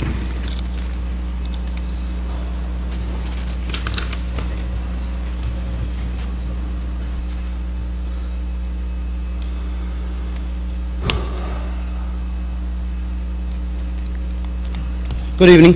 Elliot DeShields, health and PE teacher at Vineland High School, also coach at Vineland High School. I'm sorry I apologize like this. I put a letter in to address items here. I just wasn't clear on when the if a decision was made about the indoor track team. That was my question.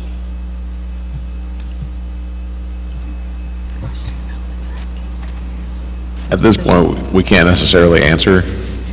It's not a give and take session, but we'll ask Mr. Robbins to come up and explain what he's explained to us, and maybe that'll answer some questions.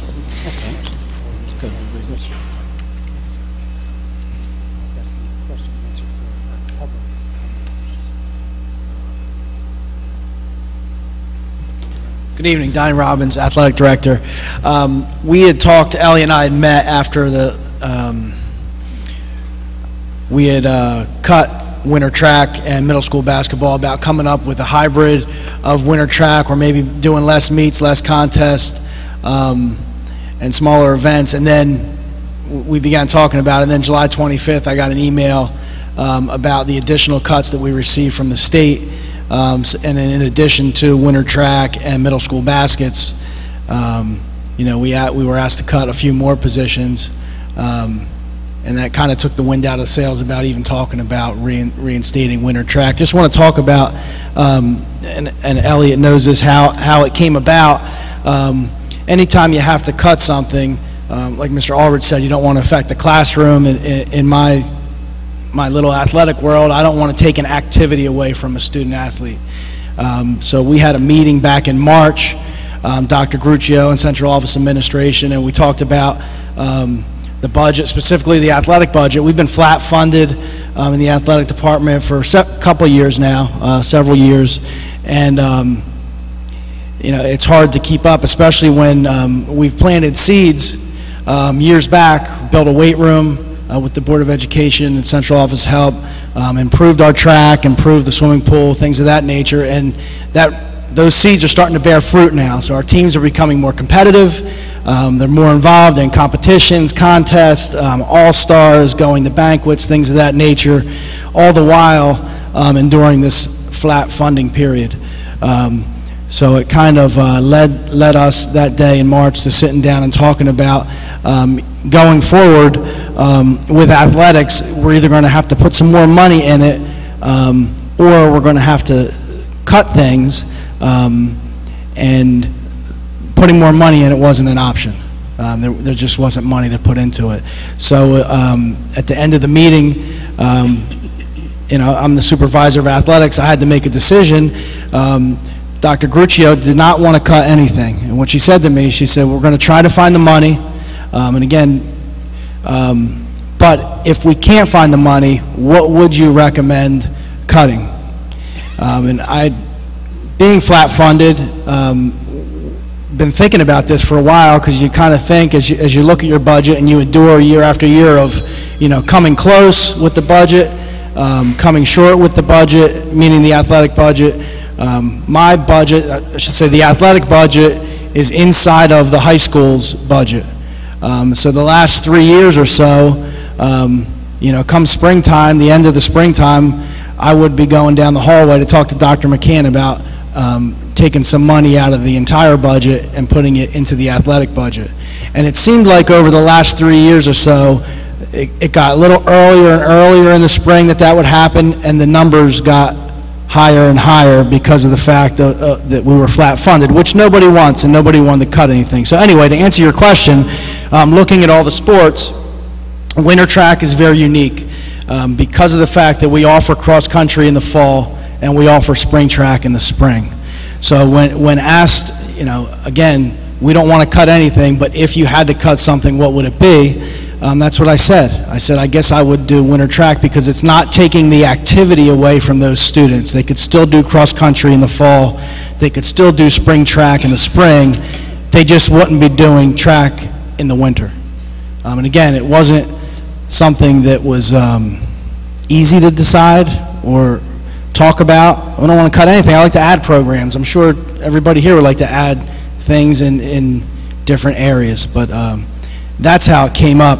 And I met with Elliot. The email came on like, I guess June, 18th, that it was going to be cut. Middle school hoops and winter track was going to be cut. David Hart sent me an email and said, that he met with Mary, and because of the budget, it's a confirmed cut. So that's the history of how those things happened, and really are continuing to happen with after the July 25th or so memo that we got. So, any other questions? Okay, thank you. Thank you, Mr. Robbins.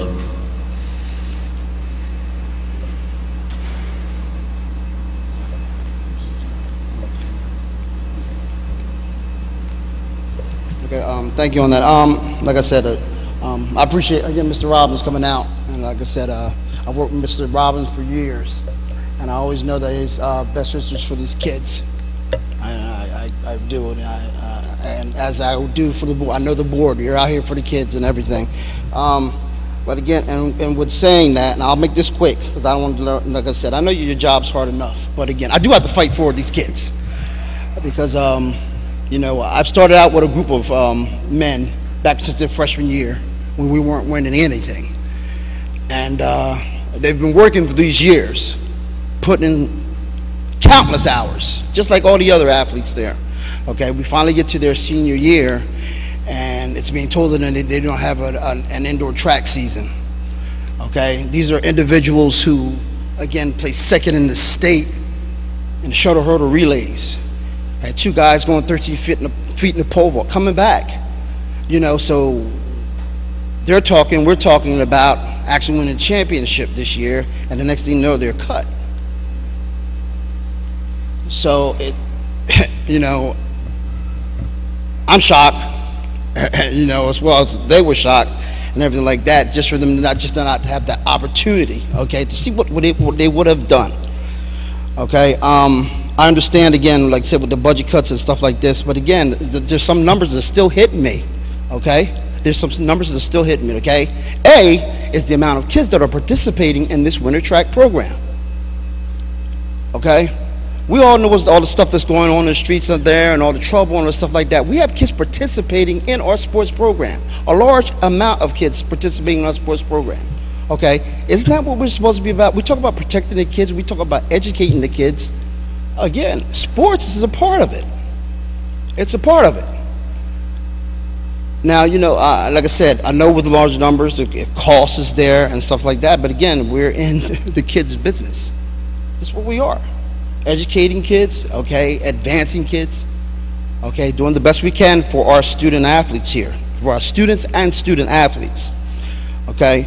Of course, with the running, as Mr. Robbins said, we have cross country. We have indoor track, we have spring track, okay?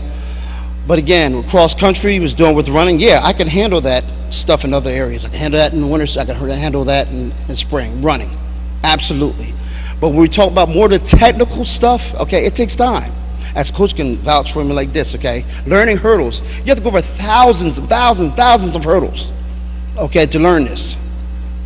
It's time, okay? And with saying that, we are still trying to remain competitive with every other school in the state. And I can promise you this, looked it up, every school in the county, every school in the conference, every school in South Jersey, they all have winter track programs, okay? And all we're trying to do is stay up with everyone else. That's what we're trying to do. Just stay competitive with everyone else. Okay, I know back in the day when it used to be where it was just spring track. Okay, but times have changed. These schools have the winter track programs and they're going on.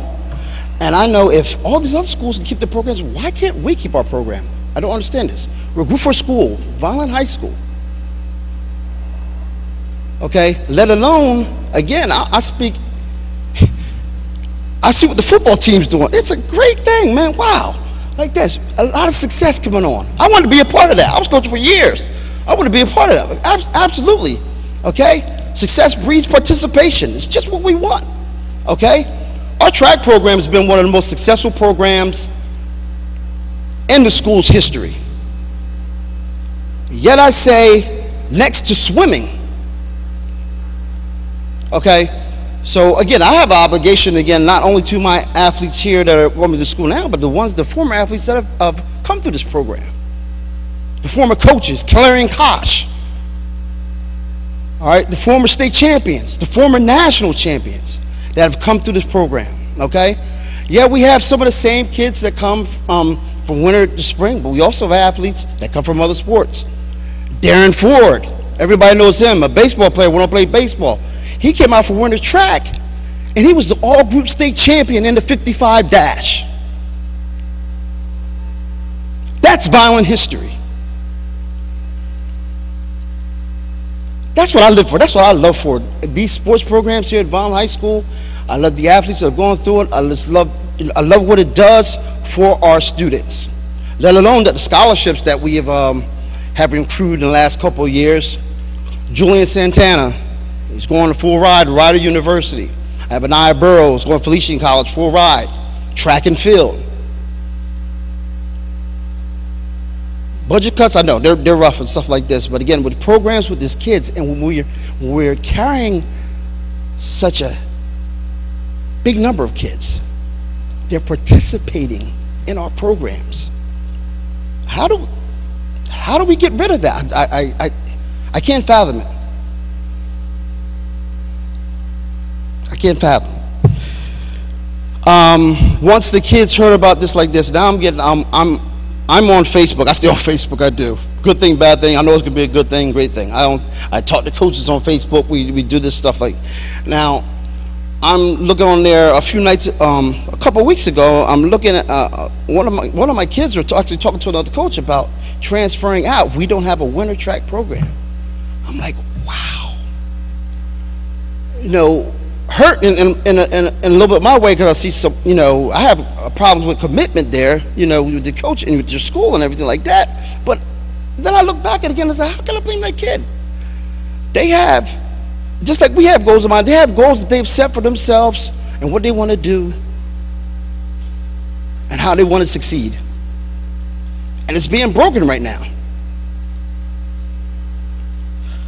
So again, until the final decision is made, I'm going to fight for my students. I'm going to fight for my athletes. That's my job. As their coach, as their teacher, that's my job. And I'm quite sure they will be fighting for it too, as well. You know, but again, I said, I just think we're making a grave mistake here. And again, it's the number of kids, okay? And it's helping all the schools. And you know, we see our sports programs, they're thriving. They're thriving. It's a great thing. It is a great thing. And we want to keep that going. We definitely want to keep that going. Okay? I thank you for your time. Thank you. Thank you, Mr. Shields. Any other members of the public like to address the board? Seeing none. Do we have any committee reports this evening? I have a report. Transportation Committee. July 26, 2018, we had a brief meeting concerning our future succession due to John Morris retiring. A lot of ideas were kicked around. Joe Calavini believes that we need to bring people in, train them, because we have a lot of moving parts in transportation. Obviously, 10,000 kids are bused around the entire district and further, so there is a lot going on. There was a few ideas kicked around, a substitute, and obviously hiring replacements, but nothing was concrete. Everything was just ideas and at least the beginning of a plan for the succession of John Morris retiring, and I believe others are going to retire in the near future after that. So that's it. Thank you. Any other committee reports? Seeing none. Move on to board member remarks. Start Mr. Fiocchi. Nothing at this time. Thank you. Mr. Ulrich. Yeah, this will be our last meeting before the start of the new school year, right? Or do we? No, one more? Okay. Then I'll save those remarks and, you know, congratulating and wishing everybody a thing. The only thing I did want to ask, and I forgot, is it possible to get an update Dr. Gruccio on how our transitions are going on in Johnstone and Rossi schools. And I'll say there's no other comments. Thank you, Mr. DeShields, by the way. You know, I don't question your dedication. That's all I have. Thanks, sir. Ms. Spinelli? None at this time. Mr. Media?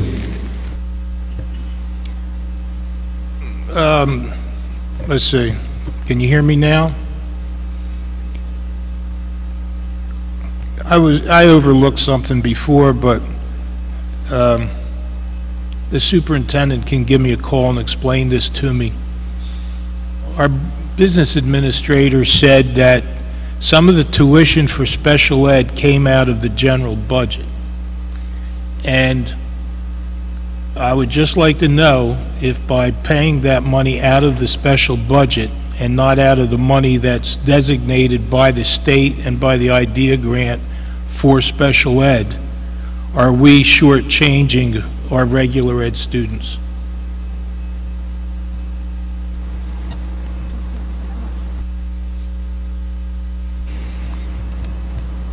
Mr. Sbrant? Congratulations to Mr. Charleston on his extraordinary record as one of our bus drivers. Also to our latest group of retirees with a combined service of more than 100 years. In particular, I'd like to mention Ms. Sue Cicchini, who I remember all the way back from my first year on the job as one of the most welcoming and supportive colleagues, always with a great smile, always willing to help me with any project that we had to do. And I hope that she enjoys many years of good health and great happiness in her retirement. Also want to thank, excuse me, thank our bus advertisers, and also for the advertiser at on the wall at Vineland High School North, with the constantly looming threat of budget cuts in our financial crisis annually. I believe we should explore every opportunity available to raise revenue, no matter how small it is, especially business partnerships and, of course, grants, because every little bit helps. Finally, I passed by Vineland High School today, and I noticed that the drill team was out there practicing with a little bit of shade that was available, and I also noticed a lot of cars in the parking lot. The pulse always quickens at this time of the year as the summer races by, and in a few weeks we'll be going back to school, as it were, and it's always an exciting time. So I hope our staff enjoys the last few weeks of their vacation, and I look forward to them having another safe and successful opening of school. Thank you. Mr. Jennings? Yes. Century Savings Bank, your bank, like that. I know a couple months ago I talked about revisiting the class rank issue. I voted to not keep it, and I felt as though I did the wrong thing. But after discussion with Mr. Nate Fry, he eased my mind and helped me understand what class rank is all about, and I believe not having class rank is going to be best for our students and allow them to be more free to choose some of the programs they'd like to be in, instead of saying, you know what, I can't take that because I'm not getting the credits I need to keep my class rank. This is really, in my heart, I believe this is the right way to go for our students, and I think when they look back, they'll be thankful that they had the ability and opportunity to take that, as Mr. Fry said, take that music class, or something that they just wanted to do and they didn't have to do. So I just wanted to finalize that, something that I started earlier. So thank you all retirees. Find something to do. Thank you. Thank you, Mr. Jennings. Ms. Acosta? First of all, I want to echo my fellow board members' remarks regarding those that are retiring. I wish you the very best of luck. I thank you for the wonderful years of service. I'm sure your students will miss you, your colleagues will miss you, and certainly we will miss you too. I just have to, again, this whole issue with regards to the budget is excruciating to sit here and hear about our students losing programs and services. I just asked Mr. DeSantos if it was possible. I mean, I know it's something small, but many others have had success, and I'm wondering, you know, just in terms of the legality, whether it's possible or not, to start a GoFundMe page or a GoFundMe account for our winter track. I would love to see that on our district website. Perhaps the Daily Journal would help us out advertising. Maybe as a community we can raise the money so our children don't have to lose out on this program. You know, thank you, Coach, for your passionate remarks. I know you're fighting for the kids, so are we. But I believe that as a community we can do this and raise that money. It's not an extraordinary amount of money, and I think that it's certainly a goal that we should attempt to put out there, and maybe we can have that money for you for winter season. Thank you. I'll donate the first $100. Dr. Gertrude? We need 25,000. It's going to take a lot of people to get there. How much do we need? We need 25,000. 25,000? We can raise this money. I know we can. I'm We've sure got we a can. community that really supports How much is our students. surplus, Mrs. Haley? Oh, okay. Mr. DeSanto said we have to check with How the much is county our surplus? superintendent. Yeah, how much is our surplus? What I would say is At clearly this point, we would want to wait till our audit. Oh, hang on 1 second. PTOs, booster clubs, things like that can raise money in a number of ways, including GoFundMe. I would have Mrs. Haley check with the county superintendent. I'm not so sure that a board can solicit funds in that way. But your answer could be Mr. Knight at the county office. But this can be done by a PTO or some other similar organization, too. I'm sure the track has a booster club. Perhaps it could be sponsored by the Vineland Educational Foundation, which is our nonprofit organization, and if Mr. Knight indicates that it's possible to do, I'm sure that it can be done in that fashion. Donations could be made, and I don't know if we could advertise it on our district webpage, but certainly it would be nice to get the word out there.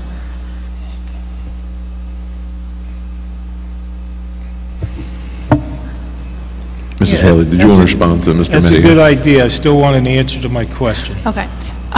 We do calculate what our surplus is, but we wait for the auditor to come and do the final calculation of what has to go into fund balance and what the surplus is. I mean, we have an estimate. We was like 2 to 3 million. Is that what it was, Scott, at this point? What? About 2.7 million. Usually we would run about 7 or 8 million, but now we're about 2.7 million. 2.7 million. Right Okay. now, but again, it's not How much audited. did you say the winter track is? They said it was 25,000. Okay, so let me see. So 2.7 million. Do you think anybody on this board or in this public would know the difference if you would have said 2.675 million? No. No. No. So you got 25,000 in your surplus 10 times over, 20 times over. Well, just so you know, though, like in the past, we used the surplus to help close the shortfall of the next year. So Absolutely. I okay. was on Okay. many finance committees where Right. we did that. Okay, just want to make sure you know that. Yeah, I know that. Okay. And the problem is, it's the same thing we'll go back to. Do you think anybody really cares or knows the difference if your shortfall is $10 million, as we've continuously been told for the last, what, 4 years? 3 years, it's 10 million, or 9.975 million? You know, everybody wants to talk about making decisions, Here's where you get to make some more decisions. Hey, Dr. Gucci? I just wanted to take a moment to let the board know that last night at National Night Out, our district was recognized by the police for supporting community events such as National Night Out and for working closely with the police department for the betterment of our students and our community. So the district was presented with a certificate, and I just wanted to make everyone aware. I thank them.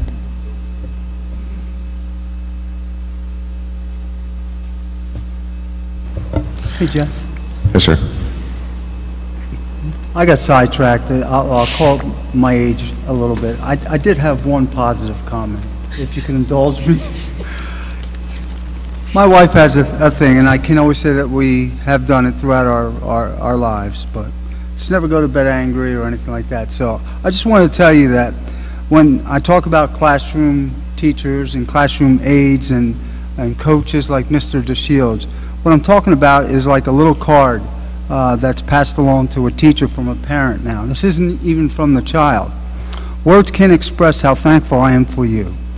You show my daughter nothing but love, patience every day. Thank you for guiding her through the remainder of the school year and not giving up on her. Even when the schedule is tough and you already have a busy year. Your kindness never goes unnoticed, and I hope you have an amazing summer. That's from a parent who is like seeing the impact that the classroom teacher, the aides involved, the coaches involved make each year. And if I could will it today, Mr. DeShields, and say we can do $25,000, I'm sure that we could do that if it was a budgeted item and so forth. But when you look at a penny on the tax rate, and you're looking at $210,000 that it costs to raise taxes up for a penny or so, and I'm ballparking, then that $25,000, you could extrapolate the numbers. I mean, it equates to the money out of the taxpayer's budget, but I get your point. Thanks, Jeff, for the indulgence. No problem. In closing,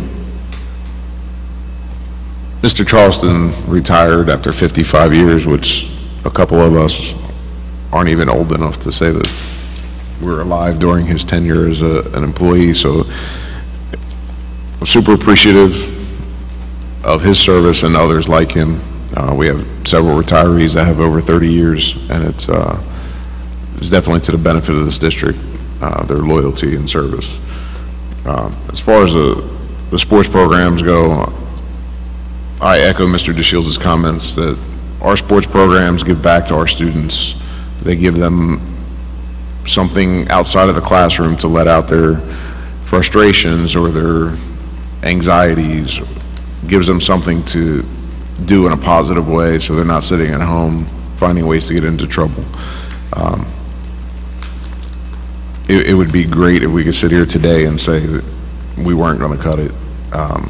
I don't think anyone on this board wants to cut it, and pretty sure this is not a done deal as far as trying to find ways to make it work. But unfortunately, at this point in time, we can't say that that's going to work. So just know that, we're up here working to not cut programs, to not lose entire programs, let alone even a portion of one. It's not anything up here that any of us want to do. Mr. Ulrich brought up a great point, trying to find ways to privatize some services to save money. So again, we're not impacting the classroom. We're not, trying to find cheaper ways around impacting our children. I agree, the aides, the therapists, the teachers, they all have a tremendous impact, coaches as well, have a tremendous impact on our students, in and out of the classroom, on or off the field, in school or at home. They all take something away from everyone that they're impacted by during the day. So we do have quite a task to find money in some creative ways to save the overall dollar amount that we can give back to our kids on a daily basis through education. So I think I'm sure everyone up here will agree that, we're doing everything in our power to keep what we have and be able to pay for it at the same time without putting ourselves in a deeper hole. Aside from that, Mr. Sobrano mentioned the drill team was out on the fields. I also see a lot of the athletes participating in summer workouts. It's incredible to see how many students are actually at school during the summertime, because it's the last place I want it to be during the summertime, but it's pretty packed over there, and it's definitely an uplifting thing to see as a board member, with these kids putting in such hard work for their sports programs. And I'm not sure if there's any academics programs going on, but I'm sure they're at home studying those too. So it's very uplifting to see, and I hope everyone enjoys the few weeks they have left before school starts. Ms. Inez has one more thing to say.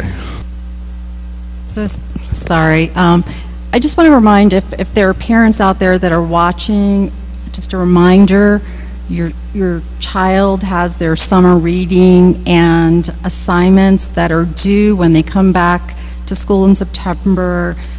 On the parent section of the Vineland Public School website, there is, if your child is having difficulty or has questions regarding, they can go into the summer reading Google Classroom, and they can ask questions and ask for assistance, and they will receive support. So there's a link right on the parents page.